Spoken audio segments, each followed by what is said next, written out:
Shalom, shalom. Nagaa fi ayyaanni Waaqayyoo isiniif haa baay'atu. Hordoftoonni koo fi jaalattoonni koo karaa TikTokii akkasuma karaa Feesbuukii kan na beektan ani Paaster Mallasaan jedhama.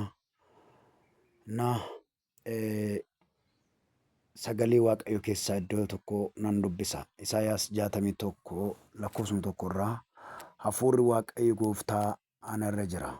Sagalee misiraachoo warra gadadamootatti akkan himuuf Waaqayyo na dibeera.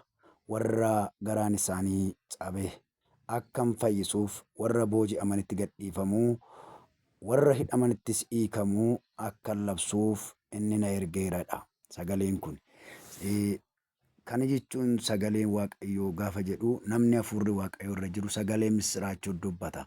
Sagaleen misiraachoo immoo wangeela. Wangeelli immoo Yesuus Kiristoosidha jechuudha. Kanaaf akkuma kana Waaqayyo sagalee misiraachoo karaa garaa afaan keenya keessa kaa'a yookiin yaada keenya keessa kaa'a. Ani immoo buleessi keessan yeroo dhiyootti faarfannaa fannoon Yesuus jedhu albama koo tokkoffaa qabadheen dhufaa jira.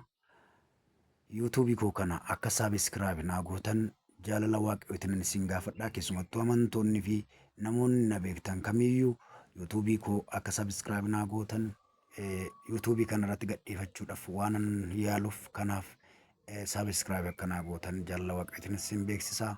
Gooftaan koo isin haa eebbisu. Ayyaanni Waaqayyoo, araarri Waaqayyoo hunduma keenyaaf haa baay'atu. Ameen.